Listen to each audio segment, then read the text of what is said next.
Class बहुत ही important है IAS pre के लिए, तो वीडियो को लास्ट तक जरूर देखिए। वीडियो अच्छा लगे तो लाइक करें और चैनल को सब्सक्राइब जरूर करिए। देखिए पहला क्वेश्चन कि आर्थिक शासन व्यवस्था के संदर्भ में निम्नलिखित कथनों पर आपको विचार करना है। पहला कथन दिया हुआ है, आर्थिक नीति इकोनॉमी पॉलिसी का प्राथमिक उद्देश्य राष्ट्रीय सुरक्षा या विदेश नीति के लक्ष्य को प्राप्त करना है, जबकि आर्थिक शासन व्यवस्था केवल आर्थिक विकास पर केंद्रित है। स्टेटमेंट फर्स्ट की अगर हम बात करें तो ये बिल्कुल गलत है, क्योंकि आर्थिक नीति पारंपरिक जो उपयोग करके आर्थिक उद्देश्यों जैसे विकास, मुद्रास्फीति नियंत्रण को प्राप्त करती हैं, जबकि आर्थिक शासन व्यवस्था आर्थिक साधनों का उपयोग विदेश नीतियां राष्ट्रीय सुरक्षा उद्देश्य को प्राप्त करने के लिए करती है। तो पहला क्या है, गलत हो जाएगा। दूसरा, प्राचीन एथेंस का मेगारियन डिक्री और रोमन साम्राज्य की क्यूरा अन्नोना की आर्थिक शासन व्यवस्था के ऐतिहासिक क्या है, उदाहरण है। तो बिल्कुल सही है। तीसरा देखिए, फ्रेंच शोरिंग और रणनीतिक क्षेत्रों में स्थानीय आपूर्ति श्रृंखलाओं को प्रोत्साहन करना आधुनिक आर्थिक शासन व्यवस्था की क्या है, उपकरण है। तो 2 और 3 आपका क्या है, सही है। तो ऑप्शन नंबर बी इसका क्या हो जाएगा, सही जवाब हो जाएगा।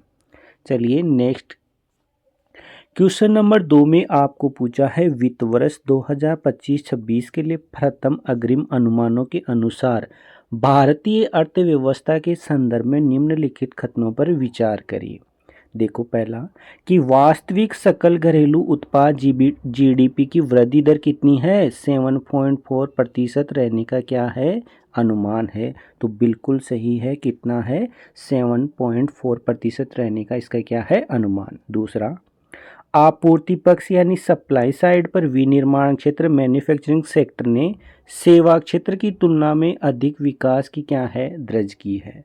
तो देखो विनिर्माण क्षेत्र में जो वृद्धि दर है वो कितनी है, 7.0%, जबकि सेवा में कितनी है, 9%। ठीक है, तो ये स्टेटमेंट है वो आपका क्या हो जाएगा, रॉन्ग हो जाएगा। तीसरा, सकल घरेलू उत्पाद यानी जीडीपी में निजी उपभोग व्यय पीएफसीई की हिस्सेदारी वर्ष 2012 के बाद सबसे उच्चतम स्तर पर है। तो इसकी जो हिस्सेदारी है वो कितनी है, ये भी आपको ध्यान में रखना, 61.5% इसकी क्या है, हिस्सेदारी है। तो 1 और 3 है वो एकदम सही है। तो आपका ऑप्शन जाएगा बी, 1 और 3। क्वेश्चन नंबर 3, ये बहुत ही इंपॉर्टेंट सवाल है भाई, और अब की बार आईएएस प्री में फिक्स आएगा ये क्वेश्चन। क्या है, नाउकास्टिंग कैसा है, नाउकास्टिंग जैसा कि आर्थिक सर्वेक्षण में चर्चा की गई है, ये किस संदर्भ में इसका उपयोग करने के लिए किया गया है। एक, ये अगले 5 वर्षों के लिए दीर्घकालीन आर्थिक अनुमान लगाने की क्या है, एक विधि है। दूसरा, यह है केवल वार्षिक सकल घरेलू उत्पाद यानी जीडीपी के आंकड़ों की भविष्यवाणी करने के लिए उपयोग किया जाता है। सी देखा, यह उच्च आवृत्तिक संकेत को ठीक है का उपयोग करके निकट भविष्य और हाल ही के अतीत का अनुमान लगाने की क्या है, एक विधि है। ठीक है। डी है, यह विशेष रूप से कृषि उत्पाद का अनुमान लगाने के लिए इसरो द्वारा विकसित क्या है, एक मॉडल है। तो देखो जो नाउकास्टिंग है वो किसके लिए है, यह उच्च आवृत्ति संकेतकों का उपयोग करके निकट भविष्य और हाल ही के अतीत का अनुमान लगाने की क्या है, एक विधि है। क्वेश्चन नंबर 4, वित्त वर्ष 2025-26 के दौरान भारत में मुद्रास्फीति इन्फ्लेशन की प्रवृत्तियों के संदर्भ में निम्नलिखित कथनों पर आपको विचार करना है। पहला, हेडलाइन सीपीआई मुद्रास्फीति में वृद्धि देखी गई है, जो मुख्य रूप से खाद्य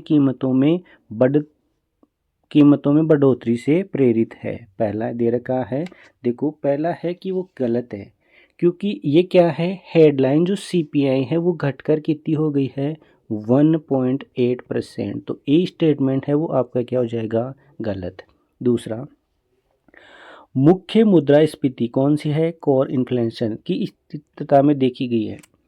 कोर इन्फ्लेशन की स्थिति देखी गई है, लेकिन कीमत धातुओं जैसे सोना और चांदी की कीमतों ने इसे प्रभावित किया है। सबको पता है इस साल गोल्ड और जो सिल्वर है उसके प्राइस क्या है, इंक्रीज हो रहे हैं। ठीक है, तो दूसरा स्टेटमेंट आपका क्या है, सही हो जाएगा। तीसरा देखो, आरबीआई ने वर्ष 2026 में नीतिगत रेपो वृद्धि, जो रेपो रेट है उसमें क्या है, वृद्धि की है। तो ये कौन सा हो जाएगा, क्वेश्चन नंबर 4 में आपका जो आंसर आएगा वो कौन सा आएगा, ओनली बी आएगा। कौन सा आएगा, बी इसका सही जवाब हो जाएगा। क्वेश्चन नंबर 5 के बाह्य क्षेत्र एक्सटर्नल सेक्टर के प्रदर्शन के संबंध में निम्नलिखित में से कौन सा कथन एक सही है। पहला ए है कि वित्त वर्ष 2026 की पहली तिमाही में चालू खाता घाटा क्या है, सकल घरेलू उत्पाद के 1% से कम यानी 0.8% बना हुआ है।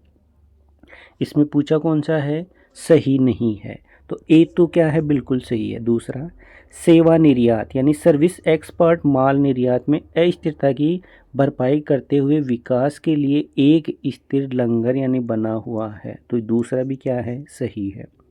वित्त वर्ष में प्रत्यक्ष निवेश यानी एफडीआई के सकल प्रभाव में क्या है, भारी गिरावट दर्ज की गई है, तो ये आपको ध्यान में रखना। इसमें जो प्रवाह दर है वो कितनी है, लगभग 16.1% क्या है, जो ग्रोस एफडीआई है वो लगातार इसमें क्या हो रही है, वृद्धि हो रही है। क्या हो रही है, वृद्धि, तो आपको ये भी ध्यान में रखना है। तो ऑप्शन नंबर जो आपका सी है वो यहाँ पर क्या हो जाएगा, गलत, क्योंकि यहाँ पर गिरावट ना होकर क्या हुई है, वृद्धि हुई है, ध्यान रखना। डी है, भारत के पास विदेशी मुद्रा भंडार 11 महीनों से अधिक के आयात को कवर करने के लिए क्या है, पर्याप्त है। तो एक, बी, ए, बी और डी तो क्या है, सही है, और ऑप्शन नंबर सी है वो क्या हो जाएगा, गलत हो जाएगा। ओके दोस्तों, आज के लिए इतना ही, मिलते हैं नेक्स्ट वीडियो में।